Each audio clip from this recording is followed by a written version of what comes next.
ये भारत भूमि है, ये किसानों की भूमि है। यहाँ लोकतांत्रिक तानाशाही नहीं चलेगी। हमेशा याद रखिए, ये इंदिरा जी ने लोकतांत्रिक तानाशाही लाई तो उन्हें जाना पड़ा, तो आप कौन से बड़े हो गए हैं। किसान से ही ये देश चल रहा है, किसान से ही ये जनता चल रही है, किसान से ही पेट चल रहा है, किसान से ही सांसें चल रही हैं, और उसी किसान के साथ ऐसी तानाशाही। यदि किसान को पसंद नहीं आपका बिल, यदि किसान को लगता है कि ये बिल में खामियां हैं, और उस किसान के इस आंदोलन से यदि आपकी अंतर्राष्ट्रीय स्तर पर छवि खराब हो रही है, तो मुझे लगता है आपको ये बिल वापस ले लेना चाहिए। आप कहते हैं कि सभी किसान नहीं आ रहे, कुछ किसान आ रहे हैं। जागरूक तो कोई नहीं होता है, जो जागरूक है वो आएगा। किसी के आने ना आने, विरोध ना करने का मतलब ये नहीं है कि आपका बिल बहुत सही है, क्योंकि बिल आप बिना बहस के लाए हैं। एक चीज़ हमेशा याद रहेगा कि कभी भी कोई भी बिल बिना बहस के आएगा तो उसमें ताना साफ होगा।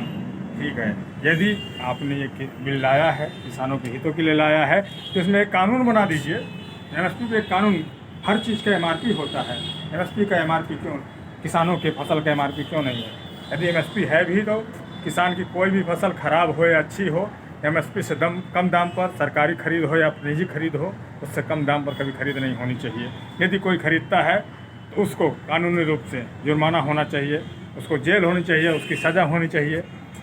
और आप कहते हैं कॉन्ट्रैक्ट फार्मिंग होनी चाहिए। कॉन्ट्रैक्ट फार्मिंग आप कराएंगे, कैसी कराएंगे? जैसे ब्रिटिश राज में होता था।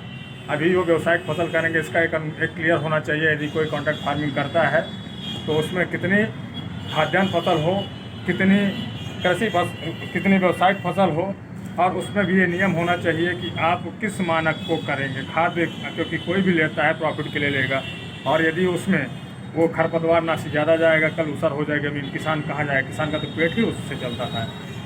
लेकिन आप उसमें कॉन्ट्रैक्ट फार्मिंग क्लियर करिए कि यदि किसान से कॉन्ट्रैक्ट फार्मिंग की जाती है, अनुबंध की जाती है, तो उसके बाद किसान की कृषि जो ज़मीन है उसर हो जाती है, तो उस परिवार के जीवन भरण के लिए कॉन्ट्रैक्ट करने वाले व्यवसायी या उद्योग या किसी घराने को, उसको उसकी एक सीमा तक उसके परिवार पालन के लिए कुछ रुपए अनुदान देने होंगे। कुछ हमेशा के लिए ऐसी इनकम बननी चाहिए।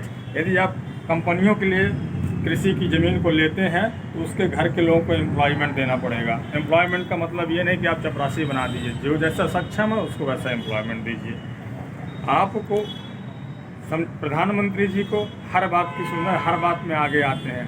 जब देश की बात होती है, जहाँ रक्षा मंत्री भी जाना जी खुद पहुँच जाते हैं, तो किसानों के पास क्यों नहीं जा रहे हैं? ये बैरिकोडिंग ऐसा क्यों बनाई जा रही है जैसे कोई महाभारत का युद्ध होने वाला है या विदेशी आक्रांता देश में हमला करने वाले हैं? अरे किसान हैं, देश के अन्नदाता हैं, आप ये बैरिकोडिंग बना के क्या करना चाहते हैं? ठीक है, मुझे बहुत दुख है कि गणतंत्र दिवस के दिन लाल किले पर हमला हुआ, लेकिन सरकार की केंद्रीय सूचना एजेंसी होती है, खुफिया एजेंसी होती है, सबको सूचना थी घटनाएं क्या हो सकती हैं, आखिर उसको रोका क्यों नहीं गया? आखिर परमिशन दी गई तो व्यवस्थाएं क्यों नहीं की? आखिर कैसे कोई लाल किला पे जा सकता है? इतनी सुरक्षित जगह पे कैसे जा सकता है?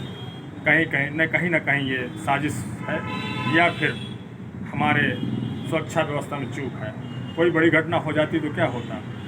आप इतना सुरक्षा मजबूत होने का, भारत का सुरक्षा मजबूत है, फिर भी आप उसको नहीं रोक पाए। ये आपकी नाकामी है, किसानों की नहीं।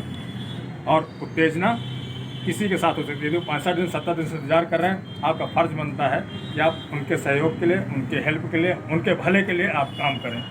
किसान बिल मत कर वापस नहीं कर रहे हैं तो कम से कम उनकी ज़रूरी चीज़ एमएसपी है, सब चीज़ों पर एक कानून बना दीजिए। आप किसान बिल छोड़िए, शिक्षा बिल पे आपने क्या किया? कोरोना काल में शिक्षा बिल लाते हैं और उसमें ये नहीं करते हैं कि यदि शिक्षा भविष्य में कोरोना जैसे महामारी है तो शिक्षक क्या करते हैं? आप विषय एक नहीं करते हैं, फीस एक नहीं करते हैं पूरे देश की। आखिर किसके लिए? गरीबों के लिए आप बना रहे हैं, व्यवसायियों के लिए बना रहे हैं, बिल ला रहे हैं। आप लेबर अमेंडमेंट बिल लाते हैं, 300 मजदूर किसी कंपनी में काम करते हैं, अपने अधिकारों के लिए नहीं लड़ सकते। कैसा आपका बिल है? हाँ, ये तो मजदूर शोषण है।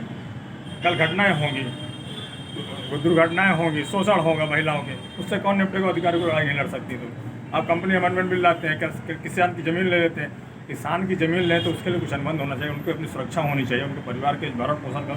आप किसी को मजदूर बनाएंगे, इससे देश नहीं चलने वाला। आप देश के विकास के लिए लाया गया था, देश के विकास के लिए काम करिए। आप उद्योगपतियों के विकास के लिए नहीं लाया गया था। याद रखिएगा, जनता है कि भारत की जनता आतिथ्य स्वीकार करती है, आतिथ्य के बल पे आपको अच्छे लगते हैं, सबको चढ़ाती है। लेकिन ये भी याद रखिएगा, पैरों को तो चलना भी जानते हैं, इसलिए समय रहते चेत जाएंगे तो अच्छा है। मैं स्वयं सेवक हूँ, इसलिए एक भलाई के नाते आपसे अनुरोध करता हूँ कि जितने जल्दी हो आप इस कृषि कानूनों में बदलाव करें या उनसे समझौता करें या बात करें और अपने अकड़ पे न रहें, क्योंकि घमंड तो रावण कभी नहीं बचा था। और जो भी आपके समर्थन में या जो भी किसानों को आतंकवादी बोल रहे हैं वो याद रखें कि आप उनका पैदा किया हुआ अन्न खाते हैं, तो आप में भी वही लक्षण आएंगे। और किसान को आतंकवादी, आज वो अपना विरोध जता रहे हैं, अधिकारी की मांग कर रहे हैं, उनको आप आतंकवादी बोल रहे हैं, तो कल युवा वर्ग जो अपनी बेरोजगारी के लिए भ्रष्टाचार, बेरोजगारी में हो रहा है, परीक्षा में हो रहा है, भ्रष्टाचार के लिए यदि कुछ करता है तो कल आप उनको भी आतंकवादी कहेंगे। महिलाएं अपने शोषण के लिए खिलाफ आएंगी तो आप उनको आतंकवादी कह देंगे। ये कोई अच्छी बात नहीं है, ये आपसी वोट डालो शासन करने की नीति है, ये कोई बेहतर नहीं है। जय हिंद, जय भारत।